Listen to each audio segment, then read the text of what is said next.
Hola chicos y chicas, ¿qué tal? ¿Todo bien? Sean bienvenidos a más una clase de español. Yo soy Daniel. Vamos a estudiar, vamos a hablar, vamos a conocer la lengua española. En la clase de hoy nosotros vamos a hablar acerca de tres verbos. El verbo haver, el verbo estar e o verbo tener, que é o verbo haver, o verbo estar e o verbo ter.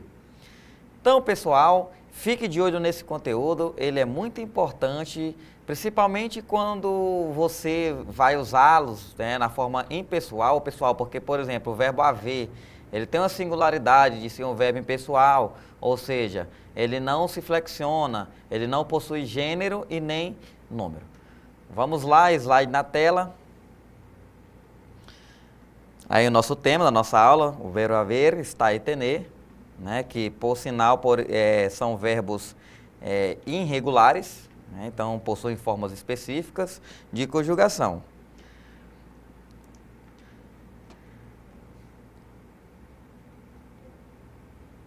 E aí nós vamos verificar alguns exemplos, tá bom, de uso, principalmente aqui a nossa intenção é mostrar o uso desses verbos, a aplicabilidade deles.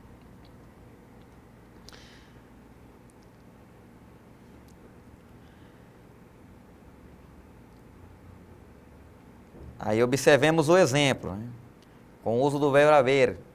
Em la mesa hay una tarta, ou seja, na mesa há uma torta. Tarta, pessoal, ela pode ser tanto traduzida aí para torta, tá bom? Quanto para bolo, né? Que a gente tem essa diferença de tarta é uma coisa, bolo é outra, tá bom? Mas na espanhola tarta, ela pode ser bolo, em alguns países da América Latina, por exemplo, é bolo. Né? Outros países chamam de pastel, principalmente na Espanha. Mas observe que o verbo haver, que está destacado em rojo aí, em vermelho, ele indica a existência. Então esse verbo haver, ele está sendo empregado no sentido de existir. Ah, professor, posso dizer que na mesa tem uma torta? Não, pessoal. O verbo ter, a gente costuma muito empregá-lo de maneira inadequada, porque o verbo ter, ele dá a ideia de posse. Mas nós, brasileiros, acrianos, a gente utiliza o verbo ter para tudo. Por exemplo, no meu bairro tem uma escola. No meu bairro não tem uma escola, pessoal. No meu bairro há uma escola, ou há várias escolas. Por quê? Porque a escola, ela não é a posse do bairro, na verdade, tá bom? Então esse verbo ter, que a gente emprega para tudo, no sentido de existir, está inadequado, porque no sentido de existir, ou você emprega o verbo existir, ou o verbo haver, de há, né? No caso aqui. Então, por isso que eu digo, na mesa há uma tarta, há uma torta. Eu não digo tem uma torta, tá bom? Voltando aqui, perdão, pessoal, avancei aqui um pouco a animação. Voltando aqui para o exemplo. Continuando. Aí, a ideia de lugar, né? Observa, o estar, ele denota essa ideia de lugar.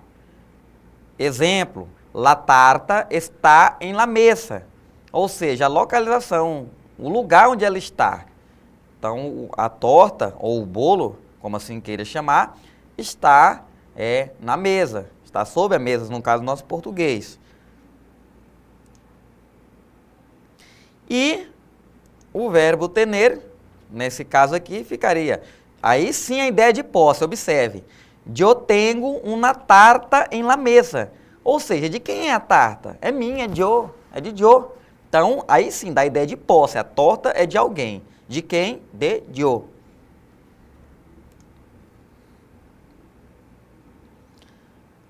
Aí o que eu havia dito para vocês, el verbo tener, né, dá a ideia sempre de possessão, ou seja, de posse. Ou seja, você utiliza para expressar a posse, o pertencimento de algo, né, atribuído a alguém, tá bom? Aí, el verbo haber, como observado no exemplo, ele dá a ideia de existência, tá bom, pessoal? E esse verbo haver, toda vez que ele der a ideia de existência, ele é um verbo impessoal, ou seja, ele é impessoal. Tá bom? E aí utiliza-se para identificar elementos Aí é um termo mais genérico, você utiliza para quase tudo, né? No sentido de existir. Quando você quer dizer que existe alguma coisa, você utiliza el verbo haver.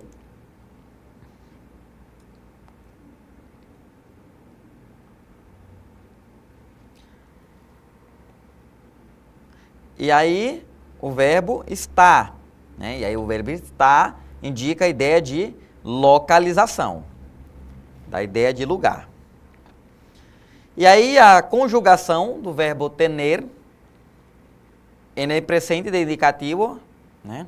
Aí você pega ali o radical, que é o tem, e você substitui a desinência. O que é a desinência? É o final do verbo, no caso aí o er.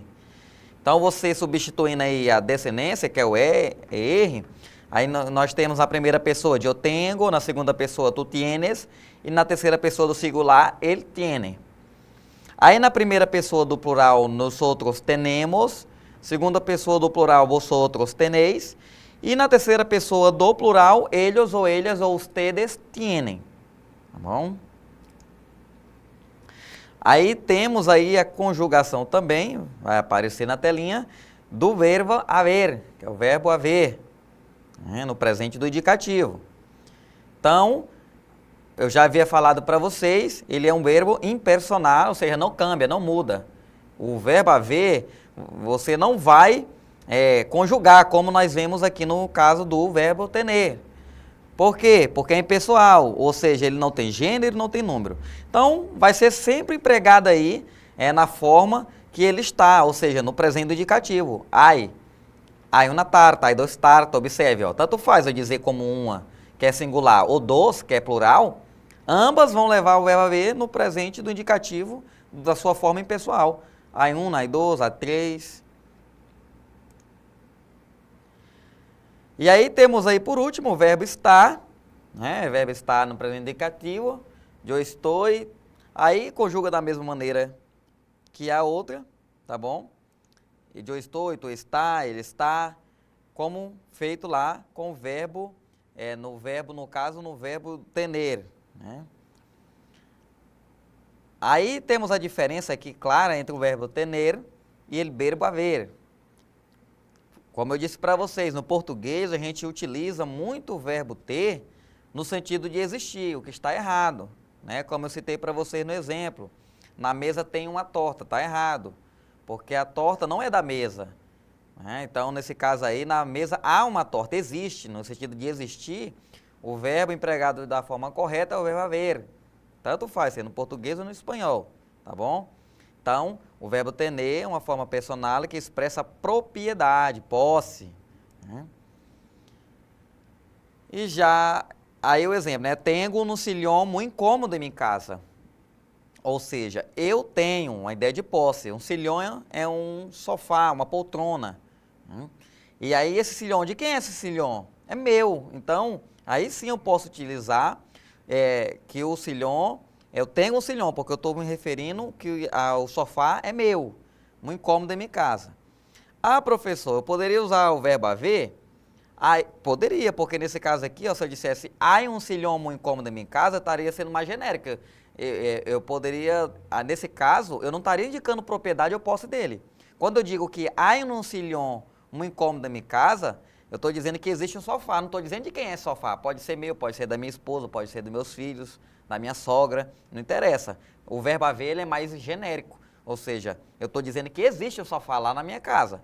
Agora, quando eu digo tenho, o sofá, além de existir, ele é meu.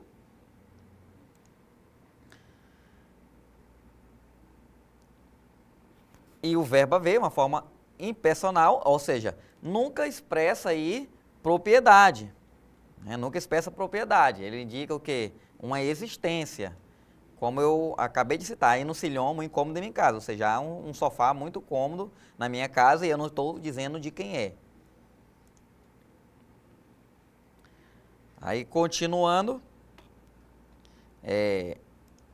podemos cambiar na ordem da frase sem problemas, né? Como eu disse para vocês, você trocar o verbo haver pelo verbo ter, ele só vai mudar, no caso aí, a semântica, o significado. Porque eu dizer que eu tenho um sofá e dizer que há um sofá não são a mesma coisa, tá bom? Um dá a ideia de posse, outro dá a ideia apenas de existência. Mas aí no caso da coesão e da coerência, não há problema você trocar aí um verbo pelo outro. Agora, se for na questão semântica, aí sim temos um problema.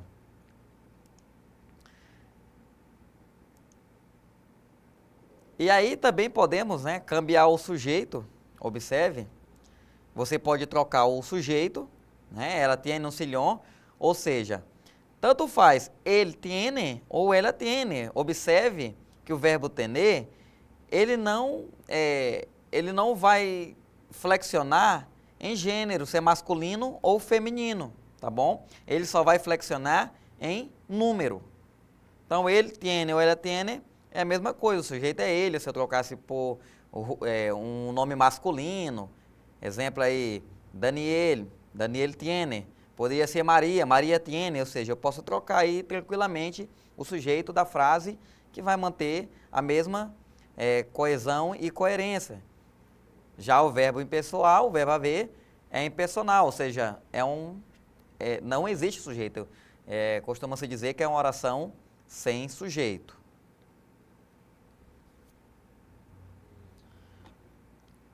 Aí é que um diálogo para... Como é a casa de Paco? Ah, é muito bonita. Aí sim, observe, a casa de Paco, dá a ideia de posse. A casa é dele. Então, a casa tem 2 dormitórios e um salão enorme, ou seja, tem dois quartos e uma sala enorme.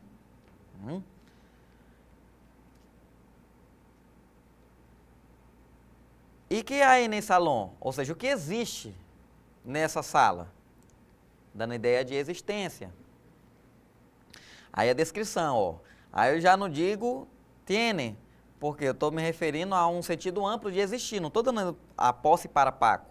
Então, há 2 silhones, há 2 sofás, 2 cadeiras, ó, 2 silhones, 2 cadeiras, 2 sofás e muita luz, porque tiene 3 ventanas enormes. Aí sim, a posse da janela, no caso, da posse da casa.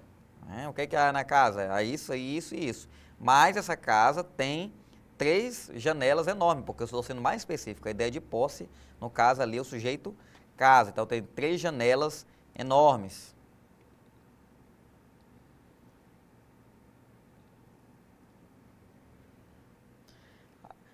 Aí, no verbo haver, no sentido de existir, ó, há 2 cadeiras, 2 sofás, muita luz, porque tienes, mesma questão anterior. O verbo haver identifica elementos não conhecidos, ou seja, elementos genéricos. Há no silhão verde, nesse caso, ou seja, há um sofá verde na sua casa. Ou seja, o interlocutor não conhece o sofá, não sabe de quem é ele. Agora, o verbo estar, ele localiza os elementos conhecidos. Agora, aqui a diferença do verbo haver por verbo estar, e não mais por verbo tener. Então, quando eu digo ele silhão verde está em sua casa, estou localizando ela, estou dando a ideia de localização, tá bom? E o verbo haver, como sempre, utilizado aí de maneira genérica. Como o ex-Madrid, é enorme, há muitos museus, ou seja, há muitos museus, há um parque. E de onde está o parque? Onde está o parque? Aí ele diz, está detrás do Museu de Prado. Então, aqui eu estou respondendo e dando a localização de onde está esse museu, por isso que eu utilizo o verbo estar. Ou seja, está atrás do Museu de Prado. Aí como se forma? Como se forma o verbo tener? Artículo mais substantivo. Tienes el móvil roto. El móvil, o artículo é o ele, masculino, móvel é o celular. E tenho uma gafas de sol, observe, artículo unas, e gafas óculos. Tá bom? Então, artículo mais substantivo. Número. Número mais substantivo também pode ser. Tem 2 gatos, número é o numeral, 2 é numeral, gatos é o substantivo. Pode também ser um indefinido mais substantivo. Muito é um pronome indefinido, muito dinheiro. E também pode ser substantivo somente. Temos frio, deveres. Já o verbo haver se formam com artículo indeterminado mais o substantivo. Aí, exemplo, unas é artículo é um artigo indefinido. Também pode ser formado com um numeral, né, como no exemplo anterior, ó, três bicicletas rojas, vermelhas. E também pode ser formado com pronomes indefinidos, ó, pouca, é um pronome definido, pouca gente, existe pouca gente aqui. E substantivo mais plural. O verbo estar, aí tem o artigo, né, determinado, que é o ele lá, que equivale ao IA, mais o substantivo. Aí estão las sillas, né, ali estão as cadeiras. Né, las é plural feminino, também de lugar ali, ó, las tartas estão aí, são os pronomes de lugar, aqui, ali, arriba, em cima, na mesa, né, que equivale na mesa aqui em lá. E junto com os possessivos, né, mi, tu, su, que equivale a meu, teu, seu, ali está mi libro, tá bom? Que ali está o livro, indicando a localização do livro.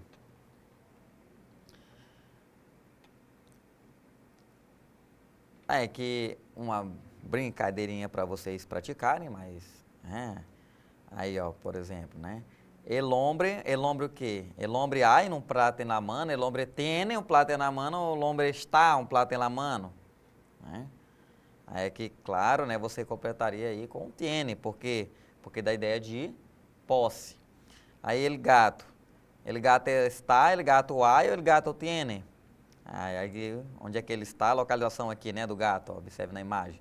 El gato está detrás del hombre. Aí Laura, em la mesa, tá aqui la mesa, em la mesa está fruta, tiene fruta ou hay fruta? Aqui no sentido mais genérico ou de propriedade, porque tanto o hay aqui, se eu dizer existe fruta, tá ok. E se eu disser que tem fruta, também, tá bom?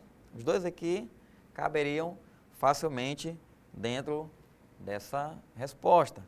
Ao lado del hombre, tiene, hay ou está la ventana, que é a janela. Está, né, porque a ideia de localização. A janela está ao lado do homem, que como podemos perceber na imagem.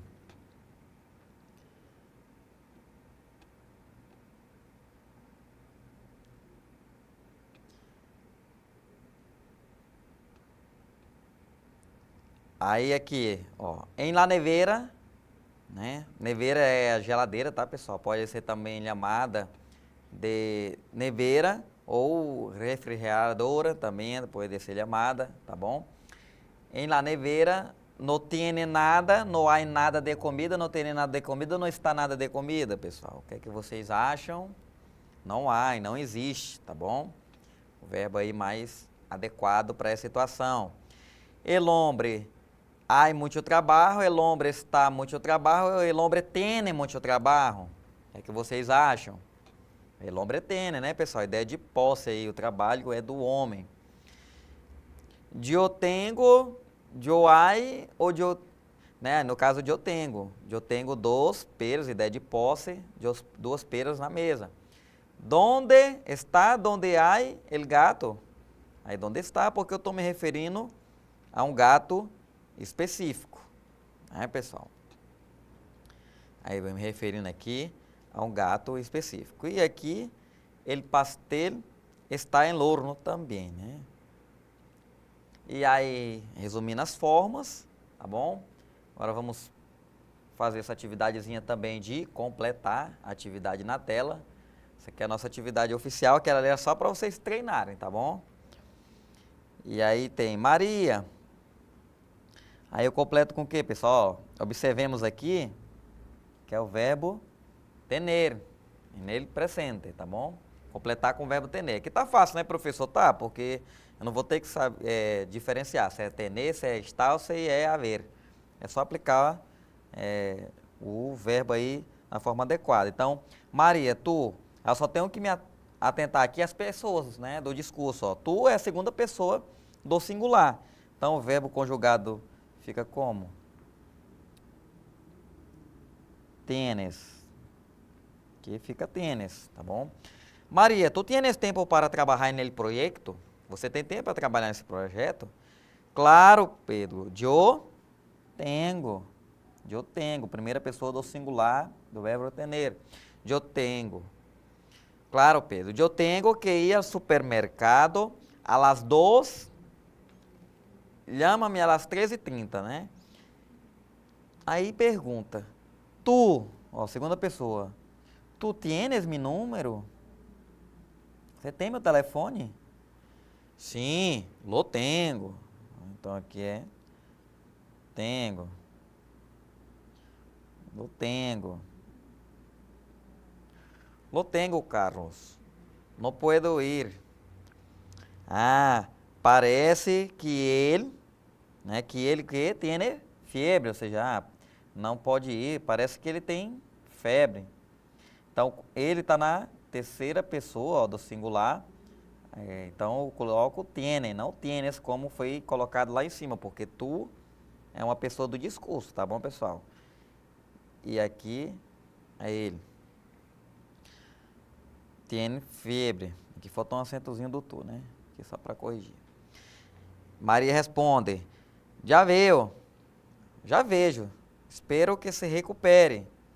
Quantos anos tienes? Quantos anos tiene tu hijo? Né? Quantos anos tiene su hijo? Ah, professor, poderia colocar tienes não, como o senhor fez lá em cima? Não, pessoal, porque aqui é referente a su, tá bom? Nos pronomes complementos, o me, o te, o se, tá bom? Que equivale a su, ó. Ele equivale à terceira pessoa, então ele se utiliza da maneira formal. Então é como se eu estivesse dizendo ela ou ele, tá bom? Ele tem. Então, quantos anos tem su hijo? Essa é a forma correta. Aí, su hijo, né, tiene. Su hijo tiene 5 anos, ou seja, seu filho tem 5 anos. Ellos, aí a terceira pessoa do plural, ellos tienen, né, que eles têm. Esse tienen aqui, pessoal, equivale a esse tem aqui do português, ó. O tem do português no plural é com esse acento circunflexo e o tem no singular é sem acento, tá bom? Então, no espanhol não tem essa questão de diferencial. Observe que o tiene no singular e o tiene no plural, eles se flexionam normalmente, ó. Já no português, não, né? Nós colocamos o acento ali para diferenciar. Nosotros, nós, primeira pessoa do plural, nosotros tenemos, que equivale ao temos, né, do português. Temos algo em comum. Há um que vosotros, aí já é a segunda pessoa do plural, menos usual, até na língua portuguesa, na língua espanhola também. Vosotros tenéis, que é o vós teis, né? Vosotros tenéis hijos e eu não, ou seja, vocês têm filhos e nós não, tá bom? Então é isso, pessoal. Aí eu deixei, só voltar aqui um pouquinho no slide. Eu deixei várias atividades aí, pessoal, gamificação, tá? A gente não vai fazer aqui, nós já estamos com o tempo bem avançado, mas é interessante que vocês façam, porque são joguinhos bem legais, tá bom? Dinâmico, divertido. Tem o joguinho do trem, tem o arrasta e coloca, tá bom? Vários exercícios aí, com o verbo ter, o verbo haver, o verbo estar. Deixei várias atividades, se vocês puderem acessar esses links e realizar essa atividade, vai enriquecer bastante para vocês. Aí vamos aqui passar para o final realmente da nossa aula, que é a nossa retomada, que foi trabalhado na aula de hoje, né? Trabalhamos aí justamente com os 3 verbos, né? O verbo tener, que indica posse, o verbo haver, que indica existência, e o verbo estar, que indica localização. Trouxemos vários exemplos aí e algumas atividades. Então é isso aqui, nossas referências. Chegamos ao final de mais uma aula. Hasta luego!